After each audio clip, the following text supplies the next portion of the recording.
Bienvenue sur notre chaîne. Aujourd'hui, nous allons parler d'un sujet délicat, l'amitié avec un pervers narcissique.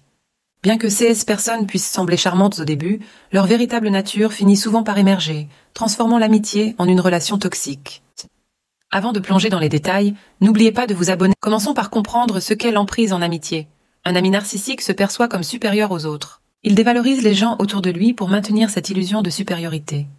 Ses amis exigent d'être au centre de l'attention et se sentent trahis si vous ne suivez pas leur plan. Pour eux, l'amitié n'est qu'un terrain de jeu où ils doivent dominer. Un autre aspect troublant de ces amitiés est la faible estime de soi que les narcissiques essaient de cacher. Ils ont du mal à accepter les critiques et ressentent vivement le rejet. Cela peut se traduire par un comportement distant ou dénué d'émotions, rendant l'emprise encore plus difficile à détecter. Les comportements toxiques des pervers narcissiques en amitié sont nombreux. Au début, ils se montrent charmants et attentionnés, mais ne vous y trompez pas. Les amis narcissiques recherchent constamment des louanges et font passer leurs besoins avant les vôtres. Ils évitent les conversations profondes, manquent de soutien émotionnel et s'attendent à ce que votre temps leur appartienne. Il est essentiel de savoir reconnaître une amitié toxique. Les pervers narcissiques sont émotionnellement et mentalement épuisants. Ils exigent constamment votre attention, violant les limites et ne supportent pas la critique. Leur comportement peut devenir agressif lorsqu'ils n'obtiennent pas ce qu'ils veulent.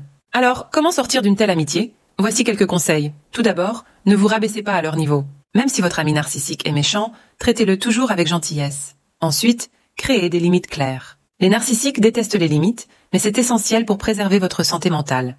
N'oubliez pas de suggérer des conseils professionnels. Les narcissiques sont souvent blessés émotionnellement et ont besoin d'aide psychologique. Vous ne pouvez pas leur dire directement, mais vous pouvez planter une graine en mentionnant que vous envisagez de consulter un thérapeute. Réduisez également vos attentes en matière d'amitié.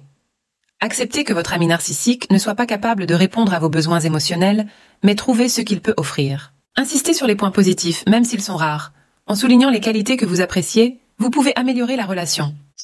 Enfin, n'oubliez pas que vous avez toujours le choix. Vous pouvez décider de mettre fin à l'amitié ou de la redéfinir. La clé est de développer des stratégies pour gérer les comportements toxiques tout en protégeant votre bien-être. Avant de conclure, si vous trouvez ce contenu utile, pensez à vous abonner, liker et nous suivre. C'est une façon simple de soutenir notre travail et d'aider plus de personnes à identifier ces relations toxiques. Sortir d'une amitié toxique avec un pervers narcissique est un processus difficile, mais pas impossible. Identifiez les signes, mettez en place des limites et cherchez de l'aide si nécessaire. Il est possible de retrouver un équilibre même après une telle relation. Si vous vous reconnaissez dans ce scénario, ou si vous avez besoin d'aide pour sortir d'une relation toxique, je vous encourage vivement à visiter notre site web perversnarcissique.org. Vous y trouverez des ressources, du soutien et la possibilité de vous faire coacher par des professionnels. Merci d'avoir regardé cette vidéo. Restez vigilants, prenez soin de vous et à très bientôt.